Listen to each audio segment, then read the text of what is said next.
जी Faisal Walter साहब, अली ज़फ़र साहब ने एक बड़ी ज़बरदस्त बात की। उन्होंने कहा सारे झूठे केसेस हैं। मैं लंबी उसमें नहीं जाता, बाकी जगहों से इमरान खान वाकई बरी भी हुए, कुछ में नहीं भी हुए, कुछ में ज़मानतें हुई हैं, लेकिन 190 मिलियन पाउंड केस वो कह रहे बिल्कुल कहीं स्टैंड ही नहीं करता। देखिए कानून शाह साहब, स्टैंड क्या करता है और क्या नहीं करता, मैं फिर आपसे वही कहूँगा कि कभी माहौल नहीं है, ना अभी सियासत का माहौल है, ना ही केसेस का माहौल है, ना ये सियासत का माहौल है, ना ही पोलिटिकल पार्टीज़ का माहौल है। हम खुद एक खित्ते की सिचुएशन में खड़े हुए हैं, एक हम जंग पे स्टैंड ऑपोजिशन पे खड़े हुए हैं, प्लस हम डिप्लोमेटिक फ्रंट में भी निगोशिएट कर रहे हैं। तो ये मेरे लिए तो इरेलेवेंट है, बट आपने कोई सवाल किया है तो देखिए, यहाँ इस मुल्क के अंदर जिनको 10-10 साल की सज़ाएँ हुई हैं, उन्होंने 10-10 साल की सज़ाएं काटने के बाद वो 6-6 साल मजीद अंदर है, क्योंकि उनके पास गवर्नमेंट के ड्यूज़ पे करने के पैसे नहीं हैं और वहाँ कोई रियायत किसी किस्म की किसी 20 साल की हुकूमत ने नहीं दी। ठीक है, तो जब आप इस मुल्क के अंदर, तो आप अभी उन केसेस की बात करें जो आपको सफ़ा हस्ती पे नज़र आ रहे चलते हुए। अभी ये तो केसेस पाइपलाइन में भी पड़े हुए हैं। जब ये केसेस ख़त्म हो तो उन केसेस ने भी निकलना है बाहर, तो उसकी तो अभी किसी का प्रिपरेशन है ही नहीं, ना पता है, तो वो भी तो है ना। अच्छा, तो मैंने आपको कहा ना, दुनियावी और कानूनी तौर पे तो शिकंजा।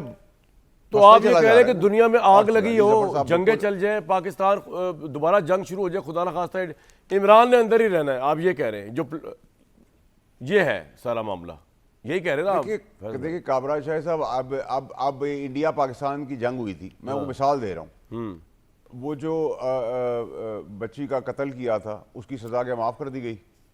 वो जो लड़का है राय जाफर की, नहीं की ना। इसकी मतलब जंग एक अलग चीज़ है, आप एक केसेस एक अलग चीज़ है, सही है, बाकी चीज़ें एक अलग चीज़ है, बजट एक अलग चीज़ है, आपका शो एक अलग चीज़ है, मेरा इस शो में बैठना अलग चीज़ है, अली ज़फ़र साहब का बैठना, क्यानी साहब का, सब अलग अलग चीज़ें हैं ना। एक तो कोई चीज़ नहीं है। मैं अभी कोई गुनाह कर दूंगा तो ये थोड़ी मुझे जंग के केस में बाहर कर देंगे।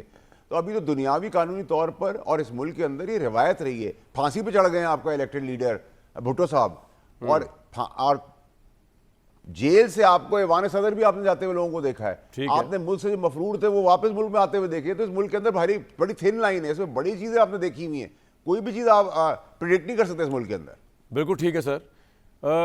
बिलाल साहब, ज़रा ये बताइएगा कि ये जो पीपल्स पार्टी की आपसे नाराज़गी वो इस वजह से हुई है, ज़्यादातर ये बजट के बाद आपने जो इख्तियारात FBI के अफसरान को दिए हैं, जिनमें जो है वो सिर्फ 5 करोड़ से ज़ायद के टैक्स फ्रॉड पर गिरफ्तारी भी कर सकेंगे, 3 मेंबरान का बोर्ड बना दिया गया है, ये सब कुछ क्यों करें? पुलिस स्टेट क्यों मजीद बना रहे हैं इसको, पाकिस्तान को? वजह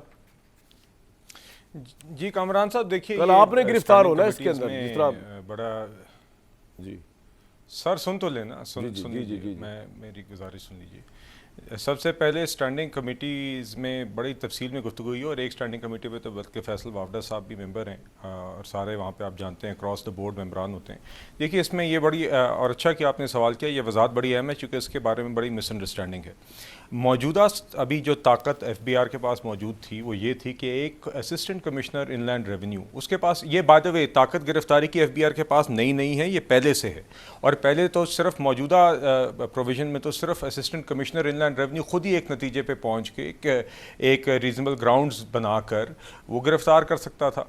अब इसमें सेफ गार्ड्स डाले गए हैं, तो जो तरमीम आई है वो इसमें ये कह रहे हैं कि गिरफ्तारी फ़ौरन FBI का अफसर नहीं ला सकता। सबसे पहले उनको इंक्वायरी करनी होगी, इंक्वायरी भी कमिश्नर की इजाज़त के साथ, और इस इंक्वायरी के अंदर फरीक जिसको भी ऊपर एलिगेशन उनको हेयरिंग का मौका मिलेगा। उस इंक्वायरी के नतीजे पे कमिश्नर से इजाज़त लेके फिर वो एक इन्वेस्टिगेशन का आगाज़ करेंगे, अगर कमिश्नर इजाज़त देता है। उस इन्वेस्टिगेशन के दौरान टैक्स फ्रॉड और ये सिर्फ सेल्स टैक्स फ्रॉड के मामलात हैं, और उसकी भी चंद ऐसी इकसाम टैक्स फ्रॉड की, उसके अंदर अगर वो नॉन कंप्लायंस करता है, अगर भागने का डर होता है, तो उसके नतीजे में वो दरख्वास्त कर सकते हैं अफसरान असिस्टेंट कमिश्नर के थ्रू कि एक FBI की एक कमेटी जिसके जो 3 मेंबरान तो मुश्तमिल होगी, members of the FBI board, के वो फिर एक गिरफ्तारी की इजाज़त दें बड़े मखसूस केसेस के अंदर।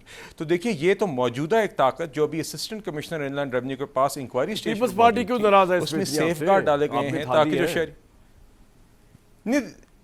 नहीं देखिए, इसके ऊपर वो तो जी असेंबली के फ्लोर पे तकारीर हो रही है, मगर मैं तो चूंकि स्टैंडिंग कमिटीज में आज भी तकरीबन हमने 6 घंटे लगाए जी, 3 नेशनल असेंबली में और 3 सेनेट की स्टैंडिंग दूसरा मुझे कमिटीज एक में। बात बल्कि मैं बताइए, ये कहना ये चाहूंगा कि हम जो नहीं कामरान साहब जरा ये सुन लीजिए सवाल, क्योंकि आपका सवाल है। आज हमने जो इसमें इंप्रूवमेंट्स लाए हैं, ये खास तौर पे पहले ही हम उस कानून के अंदर, फाइनेंस बिल के अंदर कुछ इंप्रूवमेंट्स लाए थे। वजीर आजम साहब ने हमें मजीद उसके अंदर बेहतरी और सेफ गार्ड सिटीजन की डालने की हिदायत दी, तो उस पर भी काम हुआ।